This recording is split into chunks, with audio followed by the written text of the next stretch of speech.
Good evening, everybody. It is November 30th. We're doing our weekly live show breaking down Alberta politics. Thank you so much for joining us. I'm your host, Nate Pike. We're going to be talking about the last 2.5 days in Alberta politics. And I strongly suspect we're going to be going a little bit overtime tonight because, wow, what I can't even say what a week. When we were doing one show a week, I could say what a week. Now that it's every 3 days, it's like, wow, I can't believe this is necessary. But here we are, nonetheless. And the easiest way to get through the disaster that has been the last 3 days is probably by attacking things with a little bit of a chronological order, if you will. So to start with, we're going to go all the way back. I can't even say it with a straight face. We're going to go all the way back to Monday. New legislative session coming in on Tuesday. Everybody's excited. It's going to be a big one. We know there's some big legislation coming in. New House Leader, and almost as tall, if not as tall as the old House Leader, Joseph Schau, held a press conference to talk about the legislative calendar. And this is where he was incredibly non-specific, but what he did do is he did say to a lot of people, here's what we're going to be dealing with. Here's what we're not going to be dealing with. And one of the things that really got people's attention was the big thing that they said that they weren't going to be dealing with. One of the big campaign promises of Danielle Smith was that she was going to make it put vaccine preference into the Charter of Rights for people, so that you could say human rights, so that you could say, if I want to choose to be not vaccinated, that's a human right. You can't discriminate me based on against that. But the reality is, vaccines is a choice, and choices are not something that you can be discriminated for or against. It's just not how it works. And with the announcement that Danielle Smith was no longer going to be pursuing that, Joseph Schau had some questions to answer. So I have a question about the amendments to the Human Rights Act. I mean, I hear what you're saying, but you're the person that's telling a bunch of Albertans who the Premier was very vocal about, who chose not to be vaccinated. She called them the most discriminated against group she's ever seen, and now you're the person up here saying that those people are not going to see those amendments in the Human Rights Act. What would you say to that group of Albertans who are unvaccinated about the decision of this government not to bring that in this session? What is your explanation to those people? What I'm saying is that the bills we're bringing forward address the concerns we're hearing as a government that are the top priorities to them, which is being able to pay their bills and making sure that they have access to good quality, affordable, good quality health care. And they have that. Our frontline workers do tremendous work. And having this legislature focusing on those priorities is, I think, very important, and they appreciate that. So to the Albertans who are wondering what's coming forward, I can tell them that this legislature has legislation, or rather, this government will be putting forth legislation to address their primary concerns. Now, as you can see, that tie was doing all of the heavy lifting in that clip, because I don't think I've seen a tie that long. I almost feel like there were two stacked on each other, and that podium looks like it was a bit more of a step stool than an actual podium. But one of the other things that Mr. Schau did during the course of that press conference was he did everything he could to kick the ball down the field. The number of times in that press conference that he said, hey, you know what, I can't answer that question, but you know who does have a press conference this afternoon? Danielle Smith has a press conference this afternoon. And Danielle Smith was in fine form for that press conference. One of the things that we saw right out of the gates was Danielle Smith as a member, as a previous member of the media. We saw her respect and her collaborative approach to working with members of the media. And in your TV address last week, you said you have made mistakes and you've taken controversial opinions, many in which have evolved. Can you be specific about those mistakes and how you're learning from them? Can you be specific about what you'd like to ask me about? Just an answer to some of the mistakes you were referring to. If you've got an example, please. That's what I'm asking. Yeah, I'm asking you for an example. Well, I'm asking what you would have been referring to. Well, you know, I'm looking at the issues as they come up today. I've got a new job, and I'm going to make sure that every issue that comes forward goes through my caucus and my cabinet so that we've got consensus as a party on how to move forward on things. And so that's just the process that we go through. I have a different job now, and that's what I'm going to do. Now, of course, the question of the vaccine human rights came up, and I got to be clear. One of the biggest criticisms that we've seen from experts in the field, whether we're talking about experts in health law, whether we're talking about constitutional law, is the fact that there's so much legislation that says, hey, you can be discriminated against for things that you can't control, for things you can't change, like your identity, like your race, like your sexual orientation, all of those things that are intrinsic to a person's identity, those could be grounds for discrimination. But if it's a choice, if you're just like, I like the color blue, you can't be discriminated against for that choice. And the question came up in regards to, hey, Danielle Smith, how are you going to address this question? Because this was one of your key campaign promises. Do on a case-by-case basis if somebody said to you, yeah, I'm being discriminated against by my employer because I'm not vaccinated? Well, I'm calling people who when I hear these instances. There was an instance where, for instance, the Arctic Winter Games wanted $1.2 million from us to support their effort, and they were discriminating against the athletes, telling them they had to be vaccinated. So we asked them if they would reconsider their vaccination policy in the light of new evidence, and they did, and I was pleased to see that. There is a film set that I have heard is discriminating against his hairdressers, and so I've asked my minister to give them a phone call. Those are the kind of things that we'll do. We just want to remind people that in this province, we do not discriminate against people for any reason, and that now that we know a lot more about this virus, that we would like them to address their policies and bring them up to speed with what the environment is here that we are trying to create, which is a welcoming environment that will accept people from all backgrounds in all occupations, and we don't want to have any discrimination for any cause. So I'm quite prepared to make those phone calls and have my ministers make those phone calls if there's other examples. Michelle. So you're saying that the government will withhold funding to organizations that want to uphold their own vaccine mandates. So what if it's a business that doesn't receive any government funding? What will you do then? I'll still call them and ask them if they would reconsider their policy.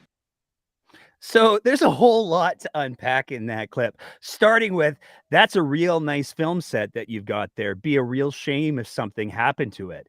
It is almost inconceivable that somebody who campaigned on the idea of small government and libertarian principles and not having government intervention, my fingers are getting a great workout tonight, would say, hey, if somebody does something that I don't like, I, as premier of the province, am going to take time out of my day instead of being, I don't know, premier of the province. I'm going to be calling up all of the people that I hear about that are trying to run their business and have public health protections in effect to ensure that their business can run. When we're talking about film sets, if some sort of an illness, especially something like COVID-19, breaks out on a film set, not only does that have major costs for their insurance, but it has major production costs because every day those things get shut down costs mad money. So if you're a film studio, do you want to go to the location that's going to let you make the decisions about how you want to film your film?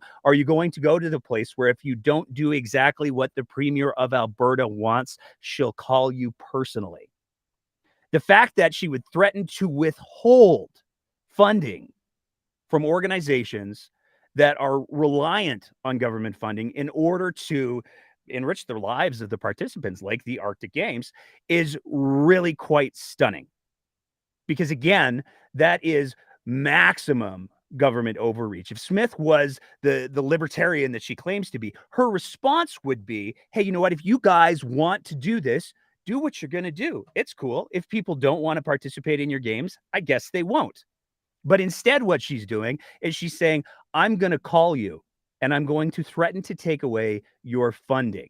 And when we're talking about the Arctic Games in particular, it's worth noting that is an incredible amount of Indigenous, First Nations, Inuit population that's participating in those games. So threats like that are specifically targeting people who historically have had more challenges in getting involved in high-level sports than somebody who, say, lives in Calgary or Edmonton. That was Monday. Yesterday, we got to have the throne speech. And I think a lot of people were watching the throne speech going, this is going to be a good indicator of how bad things are going to be. And the throne speech was, by and large, boring. There wasn't really anything particularly exciting in the throne speech. It was, hey, we're gonna stand up and fight back against Ontario and Quebec, and we're gonna make things fair and all of that kind of stuff. But then came Bill 1. And this is the political event that everybody has been waiting for since Danielle Smith first started campaigning for the UCP leadership. And there's a lot of speculation in regards to, well, what is she actually going to do with it? She said a lot of things with the Alberta Freedom Strategy, and then she seemed to walk a lot of those things back. And hey, just yesterday, she walked back from her human rights and vaccine stuff. Maybe it won't be that bad. Turns out it wasn't that bad. It was worse. The point is, we had a tech briefing with officials. We asked this question directly. We said that once the motion's debated in the legislature and the majority of MLAs vote on it, and then it goes to cabinet and there's directives within that motion, then the cabinet ministers have the ability to unilaterally, if they so choose, change legislation. We asked that, we confirmed that over and over with officials. So can you just say yes or no, that's correct? And if it's not, explain why it's not. That is correct. Just to be 100% clear, the cabinet will only be able to act within what was defined in the motion and nothing more. Well, if they decided to do more, then I would suggest that, I mean, this is hypothetical. This is hypothetical that's suggesting, would there be a future cabinet that would try to go further than the resolution? I suppose that's up to the Assembly at that time to hold that Executive Council to account. Why do you need the power to rewrite laws without going through the legislature? We need the power to reset the relationship with Ottawa. That's what this is all about. We've tried different things in the past and it hasn't worked. So we've got to try something new. Now, for those of you that haven't seen those clips before, I would encourage you, maybe once we're done this broadcast, to go back and watch Danielle Smith's body language, because it's pretty telling. Tyler Shandro's body language, also pretty telling, but don't worry, we have a couple more clips that we're going to play for you.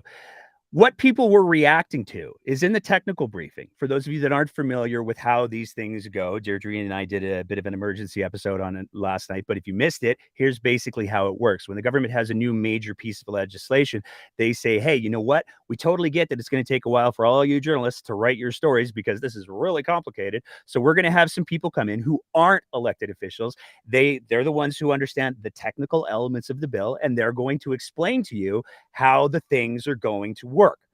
And the reporters give up all their phones. The stories are embargoed, so you can't release your story until the government has said you can release your story now. And that's how people are able to write complicated stories about complicated issues and get them out within 10, 15 minutes of it actually being announced by the government. What those reporters were saying is, in the technical briefing, the way that the bill was explained, and this aligns, by the way, with the way that the bill is written. The bill's public now. Anybody can go to the Alberta government website and read it. The way that the bill is written is the process looks like this. A minister or member of cabinet, doesn't have to be a full-grown minister, but even like a little mini minister, can identify something currently or in the past, because the bill is retroactive, that they believe violates Alberta's good feelingness. They believe violates Alberta's charter rights or believe violates Alberta's interests. That member of cabinet can then write a proposal that they take to the legislature. The legislature debates it, and a motion is put forward saying, hey guys, boy, those feds, they tried to take away our carrots. It's unacceptable. We have to fight back. So cabinet, we want you to put together a fighting back on the carrots bill. Make some laws. Make it stop. We need our carrots. And then the cabinet gets to go behind closed doors, and they get to choose what laws they're going to change. They get to choose what laws they're going to implement, and that's the end of the process. That's it. Those are now laws. That flies in the face of how laws have historically been created in, I don't know, democracies, particularly in Alberta. When a law is proposed, it's given a first reading, a second reading, a third reading. And then if it passes and gets royal assent, which means the lieutenant governor says, yeah, okay, that can be a thing. If that happens, then it's a law. But we're now going to circumvent that entire issue, and we're going to let elected officials make these decisions. Now, before we get into the remainder of the clips, I just want to take a second to point out one of the reasons that people have speculated that Tyler Shandro is the current Minister of Justice is because the bench strength in regards to lawyers who are elected officials is so shallow. There's like 4 to choose from. There are hardly any lawyers who make up the UCP cabinet, which means somebody who has zero background or understanding of law or the legal system could theoretically identify something they don't like. They could take it to the legislature where the UCP have a majority government and haven't had a bill not get passed. They could have their debate on their motion, and then whatever that motion is, cabinet can take back and go, you know what? Yeah, we're going to implement a carrot law where the feds can't take away our carrots anymore. And you know what? It feels like to me, maybe they're overreaching on the tomatoes too. So we're just going to make this an omnibus vegetable bill. And we're going to take back control of our vegetables, our fruits and vegetables from the federal government. I'm being ridiculous deliberately because if we start to use any real world examples, it gets absolutely terrifying. And perhaps the most terrifying element is that appears, by and large, Danielle Smith isn't entirely sure how she wants to use it. We expect to table a number of special motions under this act in the upcoming spring legislative session, dealing with the examples of federal overreach that I just mentioned earlier. And here's the point. I hope we never have to use this bill. I hope that we've sent a message to Ottawa that we will vigorously defend our constitutional areas of jurisdiction, and they should just butt out. At the beginning of the press conference, Danielle Smith says to everybody, hey guys, we got plans. We're rolling with this thing and we're rolling deep. We are so all up in, we've mapped out ways that we're going to use this bill. And not 30 minutes later, in the same press conference, on the same day, she turns around and says, I hope we don't have to use it. That doesn't build confidence for people who are watching the disassembly of democracy, that she's going to use this in a responsible or judicious way, because it appears that she doesn't even know how she's going to use it. But there's other questions to be asked too. Signed on to a resolution to phase out oil and natural gas. He would face a legal challenge from the provinces that Ottawa would not win. Now, this is not language I've ever heard out of Stephen Guilbeault, but I think it goes to the work that our Environment Minister, Sonia Savage, has done in helping to educate Ottawa that we are not a subordinate level of government, that we want... Why you need this power? Like, what is so urgent that you would use what is normally an emergency power to skip around the legislature to put because we've been ignored. Point on? We've been ignored for 10 years. So take that in, because, and there was no editing in that clip, by the way. Some of the other clips we edited together, some segments. If you're watching the video, you can clearly see that. If you're only listening to the audio, we compress some things. But there's no edits in that clip. So Danielle Smith goes from saying, hey, you know what? My minister did such a good job advocating for the province of Alberta, advocating for our resources, advocating for our economy, that she turned the federal government around. They listened and they recognized that they couldn't go ahead with what was being proposed. They listened to her minister because her minister was effective at their job. And in the same breath, she turns around and says, well, I need the power to rewrite laws without any oversight because we're being ignored. The cognitive dissonance that's required to lift those two weights at the same time is really quite remarkable. This was denied a transplant because of her vaccination status, and she will die without it. Does your government have plans to address this medical coercion? I am seeking a second opinion on that particular case, and I know that there is at least one other case as well. So as soon as I have a result from that, I will let you know. The difficulty with transplant patients is that they do have a protocol they go through to determine who has the best likelihood of survivability, and so that's why I need to have a second medical opinion. I don't want to supersede that, so I'm very hopeful that we'll be able to get an opinion in the matter of a number of weeks. Now, what you heard there was a highly publicized situation where there's a woman who needs a transplant, but she doesn't want to get vaccinated. She's just refused to. She's taken it to the courts, and the courts have said, you know what? This is how it works. There's requirements for getting transplants. It's like we don't give livers to alcoholics who are still drinking because you need to use the things that you're getting in a responsible and healthy way because it's literally coming out of another human being's body. Danielle Smith is saying, you know what? I think that maybe my interpretation of medical science is more robust. I think that maybe I'm a more reliable source. So I'm going to find a second opinion. The amount of evidence and work that goes into transplant panels is almost indescribable. The amount of medical knowledge and the amount of review that happens to determine literally who's going to live and die. What are the criteria that should be implemented for who gets these precious organs and who doesn't? Those are incredibly weighty decisions, and they're based on evidence, and they're based on science. And boy, it sure is a good thing that Danielle Smith doesn't have a history of cherry-picking physicians who will say ridiculous things to back up her opinion, those same physicians who maybe don't have medical licenses anymore. She's done exactly that. She's propped up physicians who don't have the ability to practice medicine anymore. She put her whole GoFundMe, that $90,000 tax rebate that she donated to the JCCF, that was initially created to find physicians to back up her batshit crazy treatment options for COVID-19. And she's still doing it as the Premier of Alberta, and she's suggesting that she's going to continue to interfere with evidence-based medicine using her position and her bias only. Now, there were a couple other bombshells that happened yesterday, because of course there were. If we're gonna Alberta politics, we're gonna Alberta politics up in here.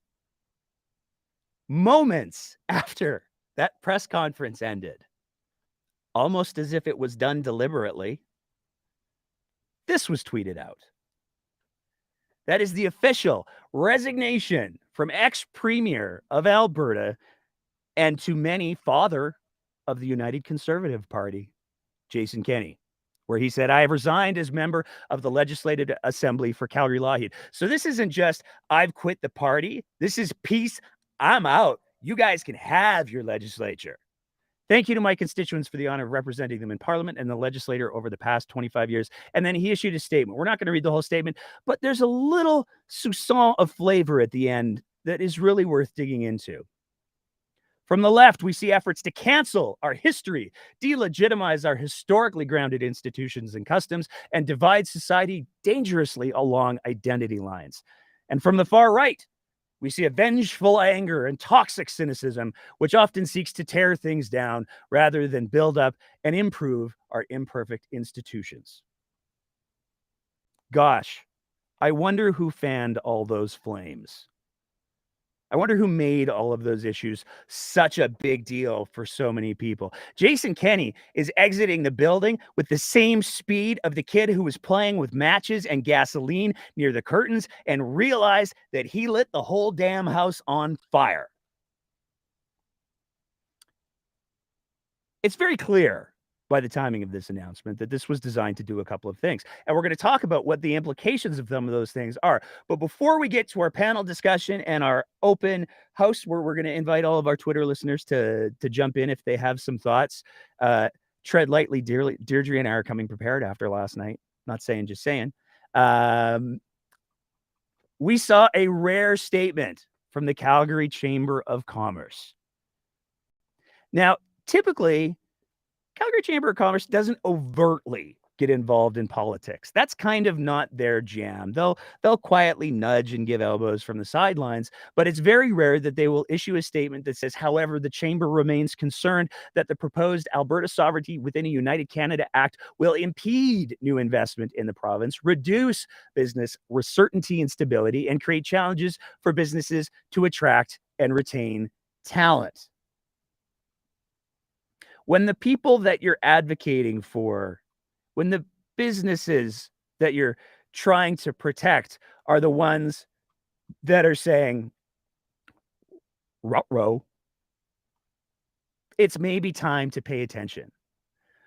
But we're going to do a little bit of a deep dive panel discussion here. We're joined by, as always, Sarah Biggs, and we've got, I want to make sure I get this right. Hold on. No. Yeah. It's Danielle Mitchell-Smith. Am I getting that right? That was so mean. Deirdre has name problems where people like to conflate her name in various different ways with the And Nate was the first. I was Deirdre. I Deirdre. said Yeah. Deirdre Mitchell-Smith, and then I was like, oh damn it. And I'm not. People who get paid to do this for a living are doing it too. So I feel like that's a get out of jail card free. How are we doing? Absolutely fabulous. Aside from, the Sovereignty Act is worse. It's worse. Deirdre, before I ask Sarah how she's doing, because she's coming to us live from the nation. Oops, I mean the province's capital. Before we get into that, I just wanna double check. TMX, that was almost canceled because of Notley, right? You have to go back and listen to yesterday's episode to get why I'm being so snarky. Sarah Biggs, how are things in Edmonton? Oh, I'm just hiding under a copy of the throne speech. You were there. You were in the room. You got to see the speechifying from the throne. Mm-hmm. I had first row seats. My first question.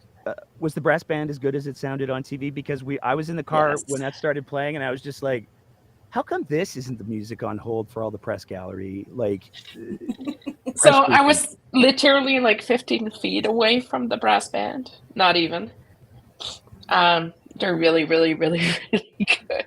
I was impressed, and I say that as a middle-aged musician. And we had to sing "God Save the King," and I went along with "God Save the Queen." Because I couldn't. I was like, I don't know. You know what I did notice too? It's the new lyrics of the Canadian anthem that got sung there. Oh, okay. So I have a story about that. Okay. So, no, yesterday was. Sorry, I'm having issues with my AirPods. Okay. So yesterday was a little bit unconventional. So, walked in. They take your handbag, they take your cell phone away. I was like, the horror, because, Sarah cannot be without her cell phone for more than like 5 minutes. So, but I knew I was ready. Then, everybody was trying to refresh the seating plan. So yesterday, they gave us that when we walked in. Seating plan. Jason Kenney is... Not. Right. Seated right at the back, right here. So I'm looking who's coming in. I'm like, oh, where are the two Jasons? Nowhere to be found. So, and then, so they gave us like the opening ceremonies, then they gave us the seating plan, and I was looking for the speech. I was like, where's the speech? Because I was going to take notes, right? They gave it to us when we exited. That's an interesting way to do a program. How would you possibly know when the intermissions are? Okay, so the intermission was when the NDP called for a division. Okay. So they go, so they went through everything in ceremony. So we sang the anthem, and there was a lot of people on my side because I was on the government side of the gallery. A lot of people did not adapt their lyrics to the current and newly adapted, like 6 years ago now, national anthem. That was quite interesting. And after that, throne speech, again, nothing burger, nothing to light our hair on fire about. I just wanted to, before you keep going, Sarah, I just want to jump in because there's some comments here, and I think this is something that's worth addressing. When we're talking about the speech from the throne, who writes that? The government. Yeah, it's not the lieutenant governor. She reads the speech that's been provided to her because that's the custom, but it's not the lieutenant governor's role. No, she has a ceremonial role. She is given a speech, and they're like, here's all the words. Read this. Yeah. Here's the words. So and I'm trying to read another comment. Doesn't make any sense, but we'll get back to that. So, and then during the throne speech, they start distributing Bill 1, the Hansard, the white little, 12-pager. So that was being distributed during the. Yes. Did it still smell like fresh sulfur? No, yours truly got it. Yours truly was in trouble a few times. I got called out by security a few times because I've put my documents on the ledge. And they were like, no, ma'am, you can't do that. No, this is big, so you gotta stop doing that. And I was like, God damn it. Anyways, so they distributed Bill 1 during the lecture, during the reading. So that was the first time the MLAs were seeing the bill. So then Ms. Smith talks about, her bill and all that. And Mr. Scow moves to a motion to adjourn until today. And then all the yays, all the nays, and then the NDP caucus stands up. And everybody in the gallery, they're like, what does this mean? What are they doing? I was like, they are calling a division. Now, and they were like, for our listeners and our viewers, if you would be so kind, what is a division? So a division is basically, we don't want to hear about this bill, don't even present it to us, technically. It's like, it's not even worth having a look. So they didn't open it. They suspected what would be in it. And they were like, no, we're not entertaining this bill. So, and then there was this 30-second bell, and then there was a 15 minutes break. So I left at the 15 minutes break because I had to go run to my cell phone and see what was happening. So I could say that was a little bit of a surprise in the room when, I saw that. I was like, oh, shit. And you can't be loud. And God knows I'm very expressive. And I was like, oh, shit. I was like, oh, no. I was like, oh. And I was just really trying not to be loud because it went dead quiet in there. But, the speech itself, it's a nothing burger. It's a normal. It does not guide us a whole lot on the direction of the government. Sure didn't set the tone for what came after. When we're talking about the first reading, and this is a technical clarification that I think is probably worth making because, and I also want to talk about some of the MLAs who weren't even present because I have some questions, but when we're talking about the first reading, typically the vote on the first reading is, yes, this is a thing that should be entertained. We don't know the specifics yet, but this is a thing that should be entertained. In a lot of tradition, unless I'm mistaken, the first vote is largely procedural, and then you get into we're going to kick the crap out of this thing or not. Yeah, and actually, it's also important to note that, like even the MLAs who are part of government caucus do not get to see what's actually in the bill until it is tabled in the legislature. So basically, everyone has to say, yes, we want to see this in order to actually see it. That, again, first reading. Right. Right? Exactly. So it's permission to have the first reading. Yeah, it's basically saying we're going to table this bill. We're going to see what it says, and no one else has really seen it. And by no one else, I mean not the opposition, not the private, or not the government caucus. Like, people haven't seen it yet. This is just saying, let's table this. Let's put it into the public record. That's what this is saying. Yeah. Yep. So it is somewhat telling that the NDP said, nope, we're not even going to consider the reading of this. That may be because of the advertising campaign that Smith & Co. did running up to it. Who's to say? But there were some other people who didn't show up in the legislature. So let's run down the list a little bit. As you here, pointed let's out. go through my graphic here. Well, I don't want to do all of them, but Kenny wasn't there, right? No. Obviously, he had resignation. Yeah, which list is shorter, Sarah? Who was there or who Sorry? wasn't? I said, which list is shorter? Who was there or who wasn't? Who was not? Who was not? Okay, so I want to hit off mine, and then you tell me if there's any extras. So Kenny wasn't there.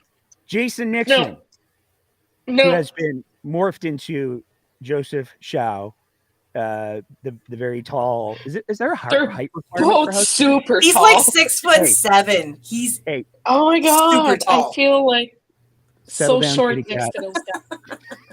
Yeah. That was a reference to the comment that Joseph Shao made towards one of the NDP women MLAs, where he told her to settle down, kitty cat. I'm just saying that for their listeners, so they don't like I'm making a joke. I'm not just being misogynist. But Let me grab a candy. there we go. Is it M&M's? But Yes, it's M&M juice. Skittles, sorry. Perfect. Jason Nixon wasn't there. Pat Rain wasn't there. Presumably, he had to go to his Mexico vacation home early this year. Rachel Notley wasn't there. Apparently, Miss Notley gave notice to the speaker and that she was not going to attend. So, the reasons why? Yes, the optics are questionable. 100%. I mean, my only question with the optics being questionable is the NDP are currently on a campaign of saying, here's all the folks that didn't vote no, and here's the folks that didn't vote at all. And we don't want to talk about our leader, though. Or special notice to people carrying water for them right now, and are just like on my butt. They know who they are. Okay, so we got those ones. Who did I miss? We missed Pastor Panda because he's visiting family he's in India right now. Okay. And then we had someone leaving after the division was called. I'll say it. I know you don't want to say it, but I'll say it. Leela Hirwa. I don't even know if Drew Barnes and Thomas Dang were there because I couldn't see. Fair enough. But yeah, we saw Leela here walk out. She left. Yes. So do with that what you will, but her name's not on the for or the against column. Nope. So I guess that puts her in the same place as, I don't know, Rachel Notley. But she voted with her feet. Come in. I mean, we're already here, but that's not the right sound. No, you're going through the microphone. So let's talk about the uproar that we've seen coming out of Bill 1. There have been no shortage of columns that have been written about the concerns about the lack of constitutionality and the we're not going to follow any democratic norms or rules anymore. There's been a lot of column inches that have been burned up on that. Deirdre, I'm gonna ask you to go first because Sarah just got to do a whole bunch on the being in the room because she's a big deal. You are a big deal. Just own it. Own it. No. Own your truth. Deirdre, what's your take on Bill 1? What we know so far? Bill 1 is absolutely horrible. It puts government organizations, government-run organizations, government affiliate organizations into a position that is actually, it's. Oh, I don't want to be hyperbolic here, but just picture the idea that your provincial government tells you to ignore federal law that is actually still applicable to you, that you are still required to uphold. It's actually astounding that a provincial government would suggest that they are going to put Albertans in that position. Because these are Albertans. School boards, universities, police, they are still Albertans. And even if many of them, a few of them actually think, hey, this is not a bad idea, I don't want to comply with these laws anyway, there are still going to be people who are like, oh, however, this is my job. I've taken an oath to uphold the law, and the provincial government saying I don't have to doesn't actually absolve me of the responsibility to do so. There's that part, but the other part, which I was unfortunately told was incorrect. I was told today that there's no mechanism for the legislature to bind executive council. And when I put that out on Twitter, luckily I follow a ton of lawyers who also follow me back, who went, and I got schooled a bit. And then I started to look because I was like, I haven't actually checked law Twitter, right? And so I started to look, and I just ended up, I was schooled really well. And the thing is that the legislation as written could have bound executive council had they chosen to do so. They chose not to. And this is why it's a problem, because as much as they want to say, these are measures, these are recommendations, language matters in legislation. It's why people fight over one word or a comma, because it matters. It makes a difference. It's literally why they write legislation. And Sarah and I were talking earlier, and we were like, if there are too many interpretations of a particular legislation, then it's not good legislation. Like, that's why it's difficult to read. That's why it's so nitpicky about every single thing. Why? Because it has to be specific. If it's not specific, then what good is it? That's what we're looking at with the Sovereignty Act. And I definitely got a little feistier after visiting some law Twitter stuff. Feel free to go through my feed, because the last things I retweeted were basically a bunch of lawyers going, absolutely not. This is not okay. And I was like, right. Yeah. Okay. Yeah. And I mean, the metaphor that I used earlier today was, what they're saying is that there will be a proposal for measures that are put forward, and it doesn't define what a measure is. So the measure could be something, and the metaphor that I used was driving to Edmonton. The measure could be, we need you to go to Edmonton. It doesn't say what kind of vehicle, when you're supposed to get there, how many people you're supposed to take, whether or not you're supposed to run over anyone on the way. It doesn't include any of that. The measure is just go to that place. It can be that broadly written. It can be that broadly presented. And if that's the case, then that gives the people who take that measure back behind closed doors to say, well, run over 3 old people on the way, okay? And that's really problematic, because, again, that's one of those things where if the wording, you're what I've been told is the same thing that you're saying there, Deirdre. The wording absolutely does matter. And if the wording is vague, to say to people to whom have just been given more or less absolute legislative power, don't let it corrupt you, okay? I mean, this is a government where we've already seen repeated examples of corruption. Cough, LaGrange masks, cough. Yeah. Where they've exploited the existing systems, and now they're being given a blank check in many ways. And we saw from Chandro's comments that I played earlier, he was like, well, you know, it's inconceivable that a politician would take advantage of vaguely worded legislation. And if they did, the House would hold them. Cabinet. Yeah, exactly. Future cabinet might, but you know, we won't. You can trust us. I'm not the guy that shows up in people's driveways, gets people's cell phone numbers or anything like that. You can trust me. It's just so disingenuous, and that's part of what the problem is.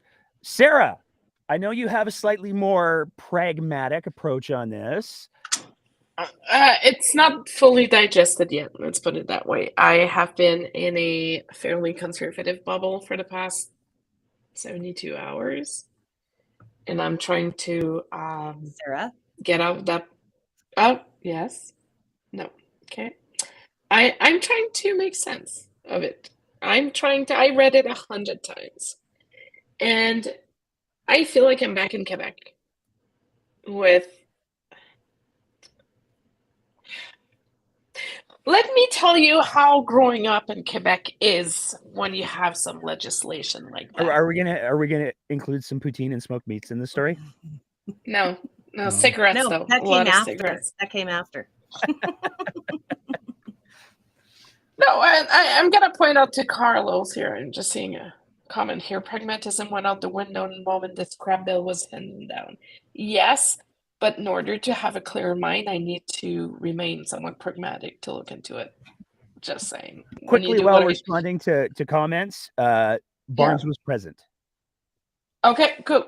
So you can give him a little gold star on your chart. I'll put him on the green zone. Quebec have seen extreme. The economy slowed down so much for 25 years. Up to even 2005, 2006, their growth was at least 1% lower than compared to the rest of the country. I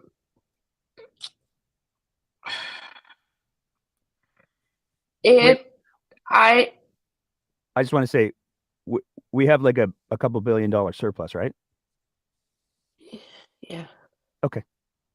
Yeah. Okay, but wait, it's 12, and Danielle Smith was the first one to say during the leadership race that we still have an $8 billion structural deficit. Yeah, I can't wait to see that. That's why she wanted to cut $5 billion in AHS. But so growing up with in the environment I grew up, where on referendum night, my father had a for sale sign by the door, ready to be staked in, because there was no way for my family to be able to remain in Quebec if referendum would go. It was not a possibility. It has caused a lot of damage to economy, to their reputation, to dialogue with other provinces, federal, provincial. Now Quebec is doing their own thing. We are trying to attempt what Quebec did, and I have a lot of questions. Are we willing, even if we have a surplus, even if we are in an oil boom, are we willing to compromise the economic stability of the province, stability or growth, whatever you want to call it, for the sake of being able to pick and choose what you want to follow within the Confederation? Well, I mean, I got to jump in with the counterpoint there. Because to me, the real question is, are we really at a place where we want to compromise our democratic integrity? Well, there's that too. I'm not stability. Yeah, but the thing is that, there's some people were arguing there's going to be adding checks and balances because they could do it now, but it's arguable. I wouldn't say that this is accurate, that, they could make decisions just the way they were. I would also say that, for example, just an example, a lot of people can relate. If Danielle Smith decides that the federal child care agreement is not good for the province, she could decide to blow it up. She could.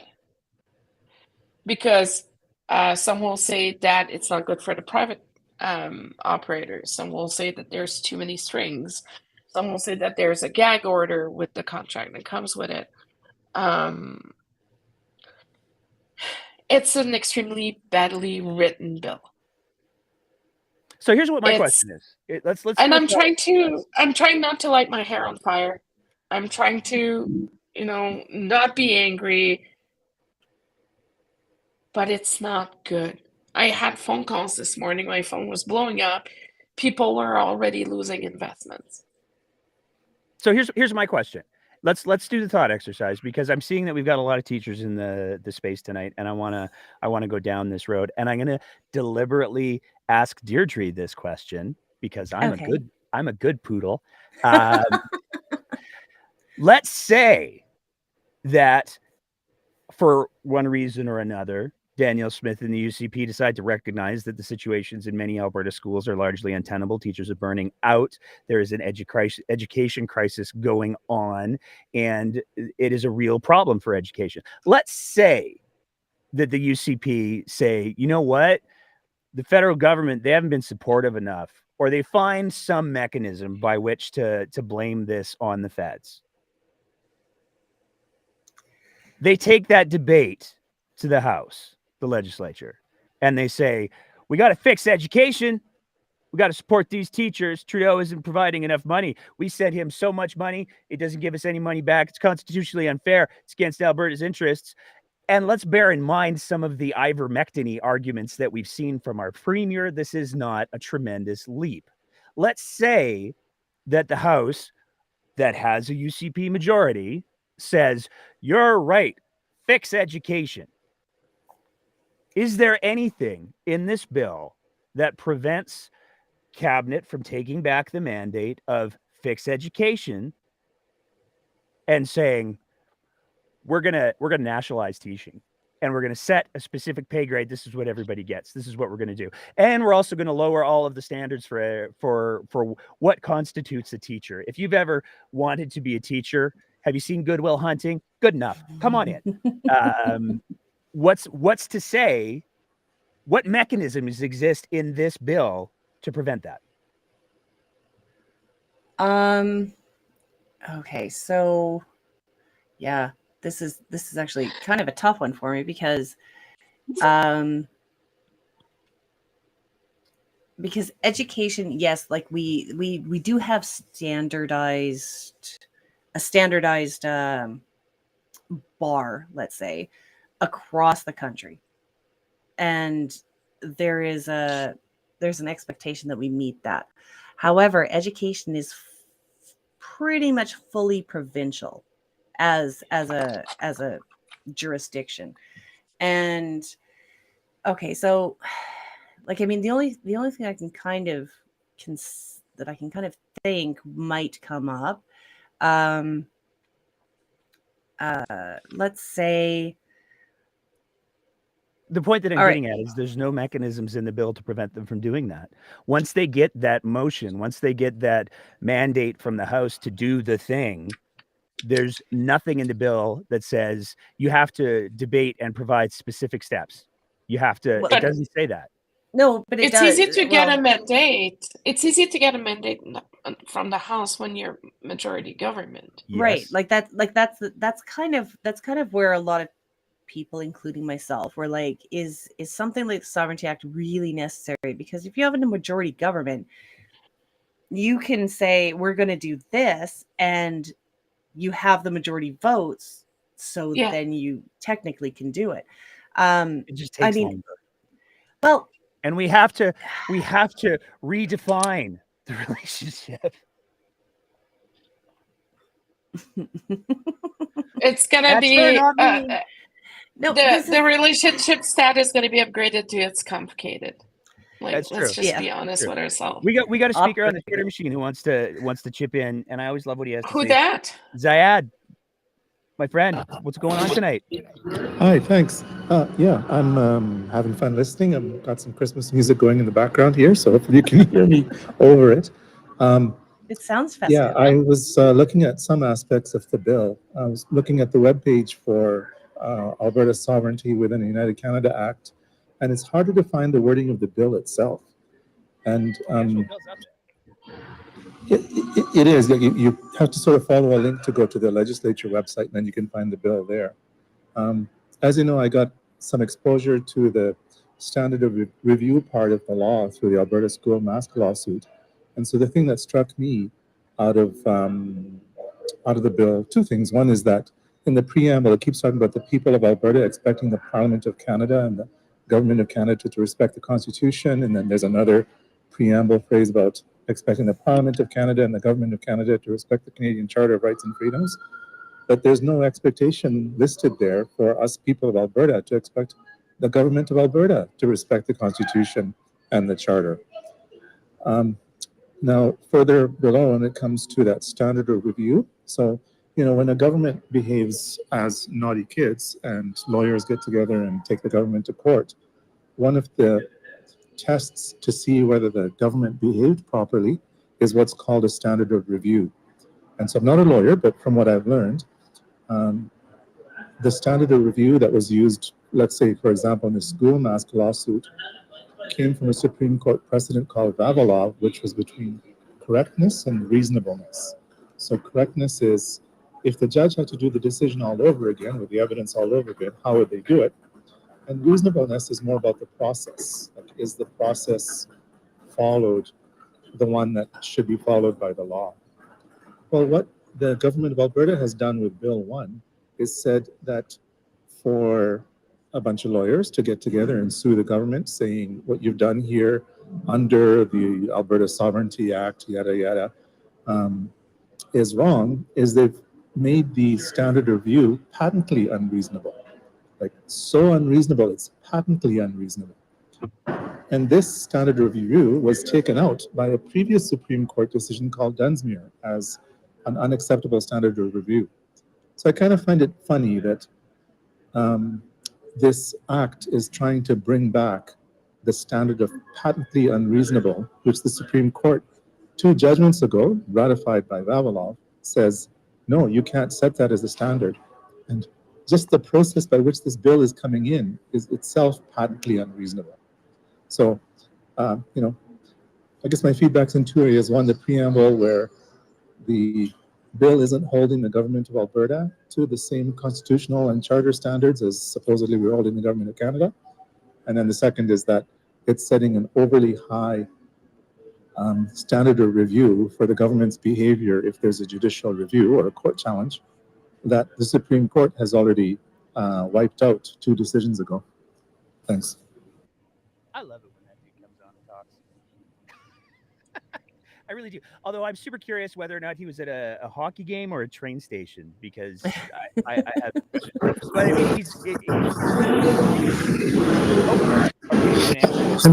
mean, I'm in a hotel lobby that's largely empty, but the music is rocking. So I'm safe enough to feel okay without my mask here. But yeah, I'd rather be with my mask on. Well, as long as you're going to be home for Christmas. I think so. I should be home before the next Mariah Carey song. So yeah. Good stuff. She's my drive home music. Thanks so much. I appreciate that you came in with that. But again, it raises the question: if you're going to claim this level of power, one would think that the language that you used would, coming into it, I don't know if you maybe had at least one lawyer involved in advising, if not writing, the language of the bill. Rob Anderson. That was like, crazy. like right? 3 different All places that in the phlegm. province. But one would think if if it was any good, that would the language would be any good. And it's quite telling that this was brought forward with what many constitutional and legal scholars have said is an unprecedented power grab. That it's being presented the way that it is. So I never thought, Okay, Nate, Sarah, I'm that gonna in help my you out. career that we would have to comment on something like that again. neither did I. I was like, I keep going. I opened the show with, we're doing like 3 a week this week, and it still feels like stuff slipping through the cracks. And on that note, I want to swing away from this because we could spend hours and hours going, everything's on fire, and why does Oh. Danielle Smith hate Alberta? But I also want It's to talk bad. about I want to talk about Mr. Kenny's move, because Kenny is obviously a, let's go with, problematic individual. He's had some controversial views. He's made some controversial decisions. A lot of people have interpreted him as an elitist. You can do with that what you will. But one thing that people have always said about Kenny is whether the strategy is maybe morally or ethically sound aside, cough, leadership race, cough. He's a master strategist. He is a master manager, and he does very little by accident. Love him or hate him, I don't care. I'm not a fan myself. I wouldn't go to a Sky Palace dinner if invited, but he is a political machine. That's been his entire life. He drops his resignation the moment that the press conference for the sovereignty bill ends. Now, that's not a coincidence. So I want to ask a couple of questions of each of you here. Deirdre, what do you make of that decision? What is the message that Mr. Kenny is trying to say with that, do you think? Mr. Kenny is trying to say, remember I said last night that Michelle had retweeted a post that I made in 2018, and I hadn't read it. Yeah, well, I've read it since, and it is awesome, and basically just points out all of the reasons why what Kenny was doing in order to win the leadership, in order to take over the PCs, in order to win the leadership of the UCP, and like the people that he was surrounding himself with had a lot more power than he thought they did. One of the greatest quotes that came out of the 2018, the inaugural UCP convention, was, "I hold the pen on the platform," right? And like this was, it was Jason Kenney going, yes, I did all of this, but you know what? Alberta's going to vote for me. And Alberta did. In 2019, Alberta resoundingly said, we're conservative. We're voting for Jason Kenney. And I don't know why that happened. You were on a roll, so I figured I'd give you the whole string. Okay. All right. So, like, what happened with Jason Kenney is something that I did call in 2018, which was, he's going to be sunk by the same people, by the same mechanisms that he is using to win. And it was anti-vaxxers, and it was, anti-government. Like it was also this wide range of social conservatives who typically were not, I'm going to say, influential. Okay. They were probably involved in politics. They just weren't with the right party. Jason Kenney offered them the opportunity to be involved with the right party. And I remember going to the conventions and hearing there is one guy out of Calgary. He has a very distinctive voice, and he says a lot, God-given rights, pumps it a lot. And like I said, he has a very recognizable voice. I've heard him at every convention. And okay, I laugh, not because it's funny, just because that's how I get through things. Like Jason Kenney built this party on, I guess you could say a like a marsh, essentially, right? It's going to hold you up for a bit, but eventually you're going to sink into it, and that's what happened to Kenney. So, like, him resigning was a shock to no one. I absolutely love that the breakdown was like, it's going to be Kenney. It's going to be Kenney. It's just going to be Kenney. And I tried to entertain for like a little bit that could be someone else, but I'm like, of course it's going to be Kenny. He wanted out so badly. Around the time that he realized he was going to be absolutely shuttered by the same people that he had brought in, right? Like so much comeuppance and karma, and I'm not even sure which one I appreciate more. However, it's this, like I said, 2018, I knew this was coming. To see it happen isn't actually like, it's one of those things where you're like, oh, I foresee this awful thing. If it doesn't come true, that's actually not a bad thing. However, it did, and it kind of hurt to read that afterwards and just go, damn, like this was so foreseeable. And for him to walk away going, oh, the polarization, you just want to throat punch him. Like, seriously. Oh, and this is why I have declined every opportunity to meet Jason Kenney, because yeah. I've never met the man. I walked past him at a Stampede breakfast once, and I was like, wow, you're shorter than I would have thought. Like, it just, Yes, it he was, is. that was the impression that I had. And like, that hat's too big for you. But Sarah, before I get to you with what you think, what message you think Jason Kenney was trying to say, we got Zad has thrown his hand up again. So, I want to hear some more Christmas music, holiday cheer during the apocalypse. What's going on, sir? Yeah, so my words of wisdom with my music. I think Jason Kenney's running for the hills because I think the lake of fire is now going to overwhelm the UCP party. So, it ties a little bit to what I pointed out in the preamble of the bill, is that the Alberta government won't be held to the Constitution or to the Charter. And that's really important when the courts look at a bill. They say, what was the legislature's intent? And if it's not in the preamble, it's hard to interpret it into the law. So, I think it was Brian Jean that was talking about the notwithstanding clause, and a few other Alberta governments have talked about using the notwithstanding clause to overrule certain things that we've become accustomed to in Canada, mainly from federal law. So things like same-sex marriage and abortion.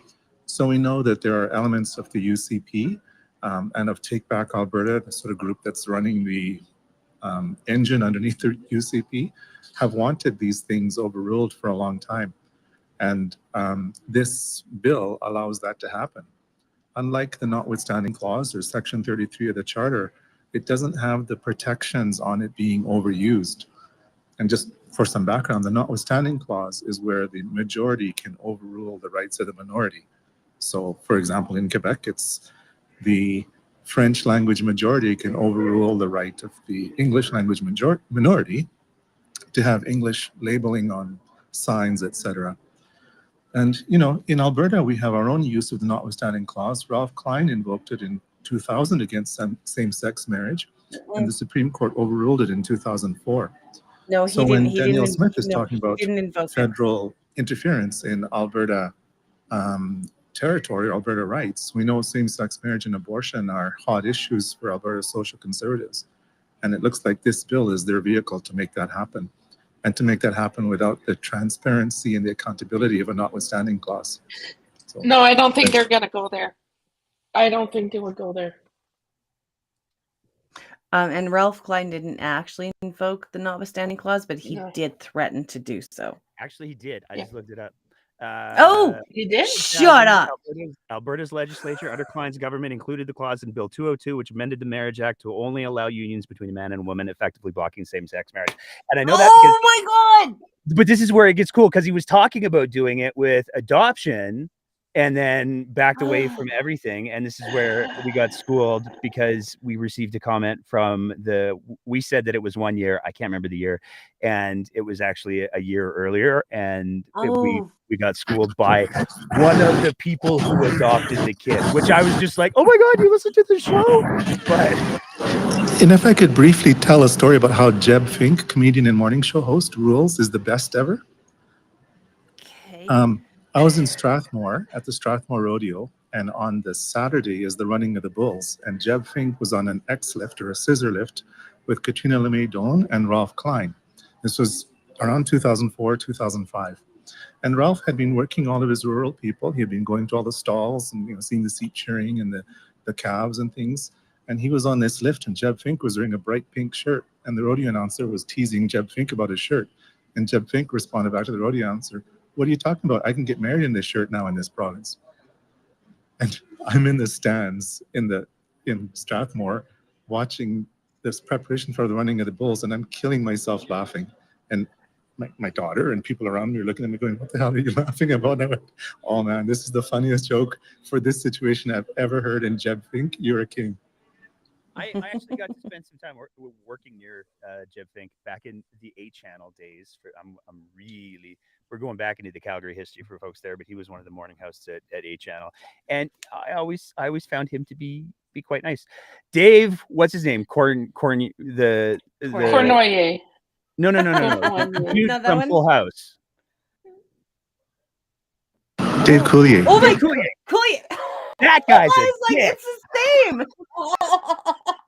That guy, I got to meet Dave Coulier, and I can understand why Alanis has such strong feelings about him, is all I'm going to say on that, because there's a little bit of, but Sarah, after that delightful detour in Alberta history and pop culture, what was Jason Kenney trying to say by releasing that announcement the moment that Danielle Smith's Alberta Sovereignty Act press conference ended? Well, from what I can understand, one of the reasons why the plan of the House was delayed is because they were trying to. I'm hearing that Mr. Kenney might have wanted to do the announcement before the throne speech.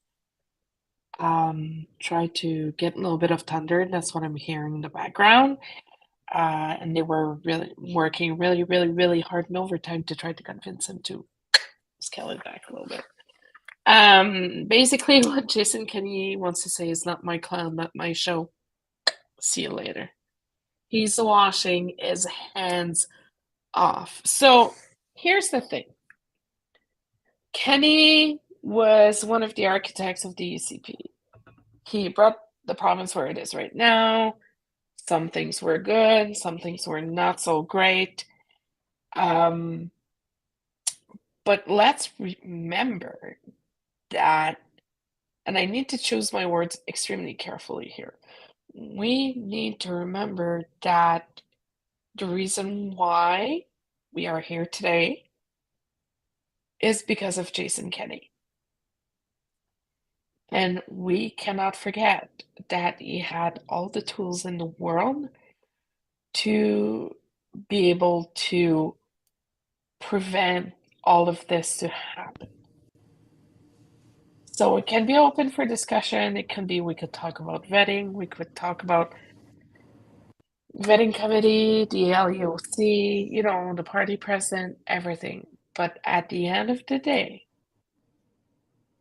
the reason why we are here is mainly because of Jason Kenney and the decisions he has taken for the past 2 years. He has let a lot of people get into a lot of positions of power. He gave a lot of power to a lot of people. And then people organized because he was not going far right enough. And then we are here today because of those organizations that were working actively against Mr. Kenney, and that they are supporting Danielle Smith. So It's a shit show. There's no way Mr. Kenny would have sat there, listened to that throne speech, and be like, yep, I'm okay with it. There's no way in hell. This is everything that he has been against. He is a monarchist. He is for Confederation. He is pro. Like, if he could get a Canada flag tattoo, he would. Let's There's put nothing it wrong that with way. Canada flag tattoos. Don't be. No, judging that's like fine. that. You know, you do you. No, but I'm saying he's for Confederation. He is a monarchist. He does believe into the institution. He was part of that institution for so long. But, like, at the end of the day, his party is being taken over. His party is not what it used to be. And he did not want it. He took his ball and he went home. Okay, but yeah. I want to jump in here because you've talked about Mr. Kenny's history. You've talked about his affiliations. And I find myself looking at the Twitter machine from time to time and checking the Twitter feeds of, I don't know, federal conservative politicians. Oh, I don't do that. And I haven't seen a whole lot of commentary on this from federal conservative politicians. I mean, where's I'm going to say it. Where's Michelle Rempel? She was toying with the idea of driving this clown car. They've instituted the sovereignty. Well, they're trying to institute it. It's probably fait accompli unless somebody intervenes. But where's Michelle Rempel? She used to love the Twitter. She's busy. She used to love the Twitter. She's busy. She's in Ottawa. She's busy backbenching. I love Michelle. But I don't think she wants to get involved in any of this right now. Like, but isn't that like, as somebody who is a bigger name in the Conservative Party, let's say, doesn't she have something of a responsibility as a conservative with a high profile, as a conservative from Alberta, kinda?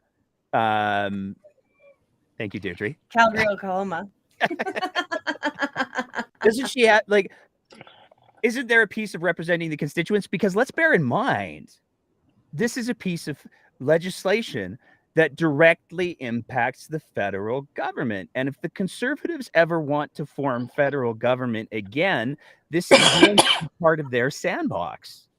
Buffalo Declaration. But this is exactly why Wexit had so much oomph. Let's put it that way.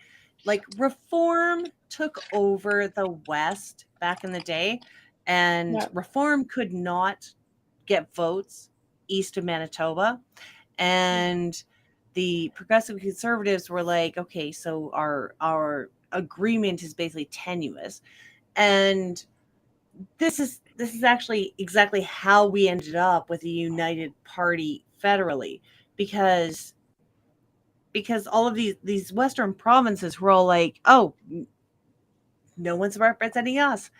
And you know what? If you honestly want to have just a bunch of people who are going to just cheerlead, bang the drum on Alberta, then you know what? Go with exactly what Quebec has. Sorry, Quebec.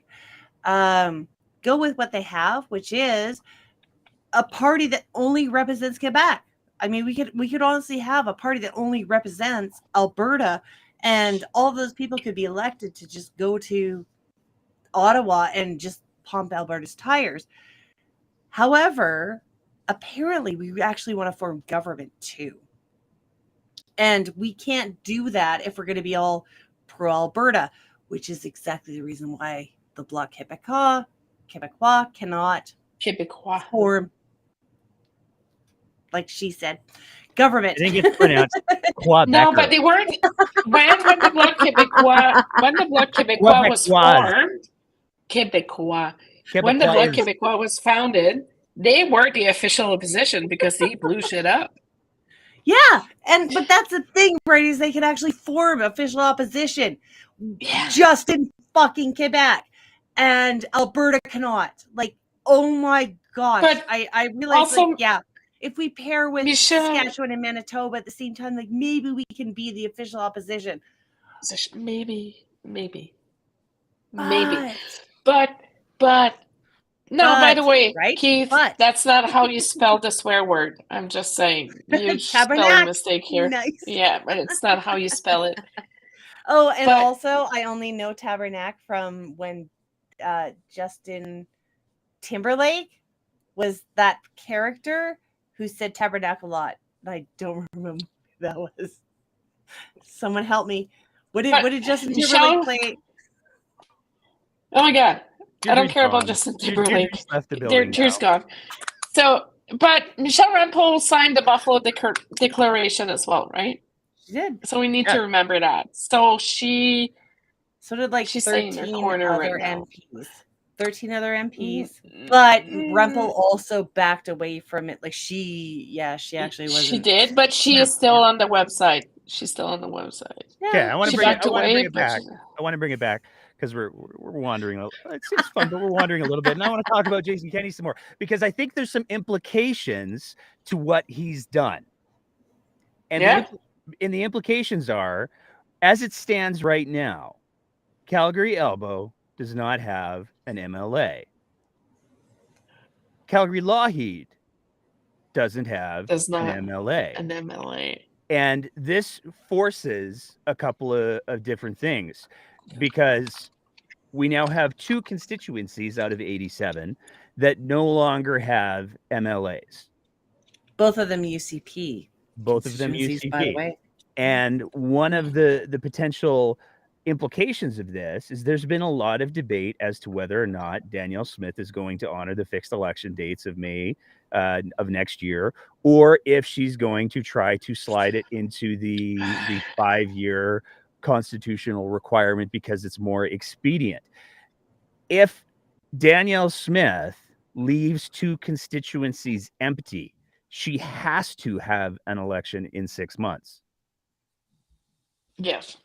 If she holds a by-election in just the safe one, there is no way to interpret that as anything other than I'll have by-elections where I can win, thank you, but otherwise I'm not going to. Because if Elbow doesn't get a by-election, but Lougheed does, the pretense that she used for saying, oh no, Brooks Medicine Hat, that was because I got to be premier, hey? That's why she needed that by-election, because it was her way of getting her foot in the door and she wanted a rural constituency. She wanted to sit in the legislature. Yeah. Kenny's forcing her to either show her cards. Yeah. And it's either going to be an election or not. And it will have to be an election in the next 6 months. If she won't hold one in Calgary Elbow, which was vacated in August, then she's not holding one in Calgary Lougheed, which is vacated November 20th or 30th. Well, that's true. But absolutely. But what that means is she's required to hold the election, the general election. All right. Like, I mean, like, I honestly do think the general election will be held in May of 2023. I really think that. I could be feeling super optimistic. But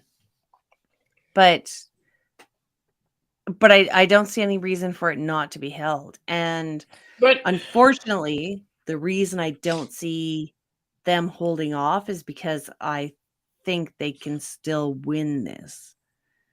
They can still win the general election.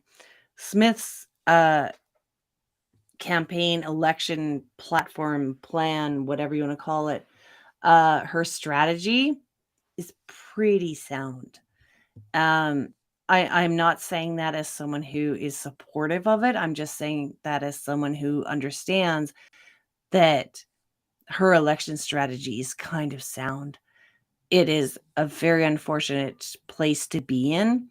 I would absolutely love, even, as I was reading all of the things that were like against Sovereignty Act and against what they were doing, I'm not hearing that. Like this is problematic for me, right? If I'm not hearing any issues in my hometown around my circles, that is problematic for me. It means people aren't understanding what is going on, but also they don't care. That is the part that really bothers me, because Smith is right. She needs to keep rural, and she needs to get a few seats in Calgary, and it is a few seats. And do I think she can do that? I do, which is why I keep saying no one should, think that everything is done, because it's actually not. It doesn't matter how bad you think the opposition is, you need to do the work. Every single one of you. I don't care if you're UCP, NDP, hey, Alberta Party, Liberal, not Wexit, Wildrose. You know what? You all need to work your asses off. You actually do. And the more you do, the better represented we will be, because it is so tough being a two-party province. And I mean, I say that as someone who grew up in a one-party province, right? It's like we were one party, now we're two-party, but I'm still pissed. So I just want multiple voices. That's all I want. That's fair. Multiple voices. Sarah, I want to throw it back to you. What do you make of is this a final coup de grace from Mr. Kenney, where he's forcing, to some degree, Smith to show her hand? And as a follow-up to that, what do you think the implications are?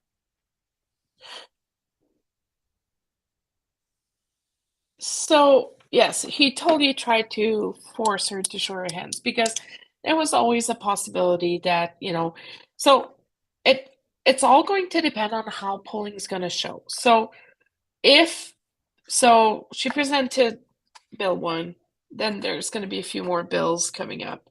Bill 2 is going to be the Affordability Relief Package Act. Then after that, it's going to be Christmas. Then they're going to come back. They're going to be sitting for a couple. Then the budget's going to be presented. If she would play it smartly, if she has a good budget, and if she has a surplus, she should be calling the election earlier and run it on a surplus and a good fiscal house in order again with the current fiscal situation. But it is forcing her, to really, because if she calls a by-election, then we can expect for the government to sit longer than 6 months. But again, I was hoping to be able to see something in the throne speech that would talk about the length of the term, but there's no indication anywhere of where it could even give some room for interpretation. But did Jason really try to get her to show her hands? 100%. If she's calling a by-election where someone of her party could win in writing and fully knowing that she could lose the other one, that would be extremely disingenuous, and then we're going to have bigger problems. But would she do it? Probably not. If she calls one, she's going to have to call the other one. And sorry, because there's no good argument this time. No, she didn't this time. What? She called Brooks Medicine Hat without calling Calgary Elbow. So but she had the pretense of being able to say she needed to do that in order to be able to get a seat in the legislature. That was her rural seat. Yeah, which, by the way, she is a rural MLA. Yep. She is a rural person. That's she's not urban. Yeah, that's she's her not whole urban. Brand. She has 39 seats and only needs to get 6 more in Calgary. Just saying. That is her election strategy. I don't know. I think that I mean, the way that I think that the polling for sure in Calgary, if we take a look at the consistent trajectory of the polling, it seems to largely show that what we're seeing is Calgary is leaning more and more orange. And I think that for Smith, if she was to call the by-elections in either of those constituencies or both, what we would see is the NDP putting all resources into the equation, and she would get crushed. I don't think she wants to lose it. I'm going to pivot really quick here because my friend Zad, again, I love it when smart people do things. He's posted in the Twitter Spaces that, in fact, there was an article that Michelle Rempel put up. She talked about the Sovereignty Act 3 days ago. She said that it was an inevitability, but at the same time, she also pivots to the typical, that Trudeau guy, he's so bad. But she ends it with this paragraph that I'm going to read because I think it's important. She says, so instead of Randy Boissonnault writing a letter accusing the Premier of Alberta of creating a national unity crisis, he probably could have better served his constituents by writing a note asking his boss to look himself in the mirror on the matter. But the big line is de-escalating tensions and creating wins for everyone is the best course for all. So on one hand, she's saying that... what's that? Oh, nothing. There's a lot of... on one hand, she's saying, I need to blame Trudeau because that's my brand. But on the other hand, what she's saying is that she needs to de-escalate the tensions and reasonable action is the best course for everyone. If I could just jump in on that. Yeah, please. So she's talking about de-escalation and making everything nice, but a few paragraphs earlier, she says the nuclear option that Danielle Smith will have to exercise if she doesn't get her way is to pull Alberta out of the CPP. And she gives Justin Trudeau a lot of credit for him and his minority governments because she says Trudeau's unwillingness to give Alberta what it wants is not only why Aaron O'Toole lost his leadership, but also why Rachel Notley lost as premier, and then why Jason Kenney lost the Alberta UCP leadership. So she's ascribing a lot of power to Mr. Trudeau to have all these politicians get knocked down with his minority government power. And I'm glad to see she's talking about de-escalating tensions and the nuclear option of pulling Alberta out of the CPP at the same time. So it's, the last part is it's the first time she's posted to our Substack since June when she turned down the leadership opportunity of that same UCP. So interesting timing. There we go. All right, I'm going to throw it to the Twitter Spaces one more time. We're coming up to an hour and a half. It's 9:30. I'm going to turn into a pumpkin soon. So if anybody else on the Twitter Spaces, I can see that we got some smart people in there tonight. If anybody has anything else that they want to add, any perspectives that they want to share, throw your hand up. We'd love to hear from you. Otherwise, I'm gonna take a second to do a little bit of a plug. Because one of the things that I think that I've noticed about this episode is that the technical glitches, the gremlins are largely gone. The videos work. The audio is much better. I haven't gotten inundated with comments or DMs saying, "Oh my gosh, the audio." So I bought a new microphone. Damn it! Thank you. I'm going to take that opportunity. To say thank you to all of our Patreon sponsors because it's because of you guys. Well, I mean, y'all didn't pay for Deirdre's mic because I didn't know she was going to buy one. But no, he's paying me back. There we go. The technical upgrades that we've made to the live stream and the equipment around it, they are entirely a result of the support of our Patreon sponsors. So I want to say a big thank you to all of our Patreon sponsors. Thank you so much. I am going to, I think I'm going to leave it at that. It's been a nutty 3 days. We're going to be back on Sunday. God willing, there's no more need for emergency episodes because Danielle Smith does very, very bad things to the province of Alberta. I want to say thank you to everybody who has been commenting on the chats tonight. one of the fun things about the new platform that we're on is I can see all of the comments from the YouTube, all of the platforms, and the Facebooks. It's delightful. Thank you everybody for having that wonderful side conversation, because if there's one thing that the breakdown's trying to be about, it's about facilitating conversations. And now that we have this cool new tool, love it. I want to say thank you to everybody. Zayed, especially, thank you so much for the perspective, as well as demonstrating that I need to pay closer attention to Michelle Rempel Garner, apparently. Oh, please don't do that. Totally missed that post. You absolutely have to. The MP from Calgary, Oklahoma deserves some attention. I think she gets lots, but I'll let it slide. Deirdre, any last words? I'm gonna plug my newsletter because it's awesome. It makes people laugh. I mean, if you're like in that frame of mind, which I'm always in that frame of mind when I write my newsletter. So I'll plug my newsletter, and other than that, as Nate, I'll let Nate plug that whole conversation going thing. Okay, Sarah Biggs. I didn't want to say it. It's your line. It is my line. It is your line. But it's a good line. I'll share it. Sarah Biggs from the Capitol in Edmonton, from the heart of darkness. Any final thoughts? I have a lot of work to do tonight, and I gotta go to bed because I need to meet with my clients early tomorrow. And it's gonna be. I'm gonna stop by the lodge tomorrow afternoon and see what's going on. The House just got adjourned like 20 minutes ago. We're gonna see what's gonna happen tomorrow. Tomorrow morning there's a caucus meeting. We're gonna see what's gonna come out of this, and then I'm waiting to see if we're gonna see any amendments to Bill 1. And I think it's gonna be important, and we will have to pay attention, because I do not believe that a majority of caucus agrees with the bill.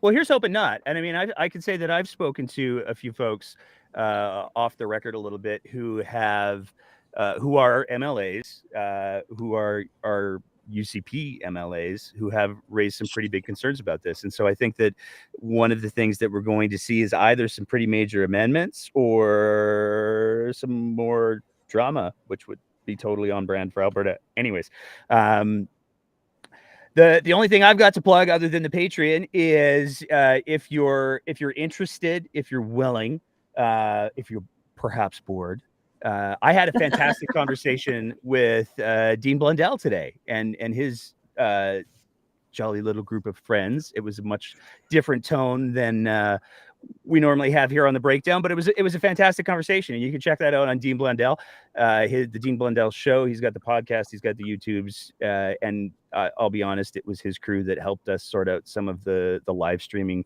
gremlins that we are now free of. So big thanks to them. And there's some exciting announcements that are coming down the pipes for the breakdown that I've alluded to before.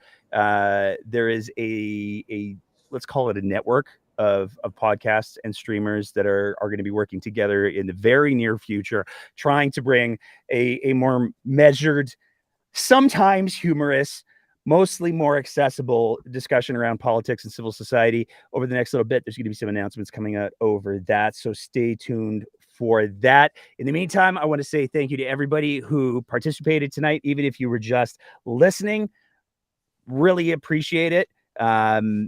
And I already said thanks to the chats. I'm kind of rambling now, so I'm going to shut it down. Thank you guys so much. Please stay engaged. I know I said this last night. The self-care piece is critically important because it's really, really easy to get overwhelmed by all of this, and it's really, really easy to check out. It's a good thing to take breaks. Sarah says cough. It's a good thing. It's a good thing. I thought I was on mute.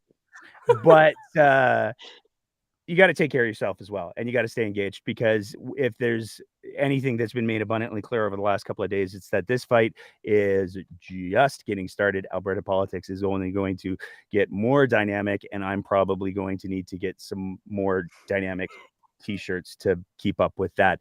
Thank you, everybody. Take care of yourselves and keep the conversation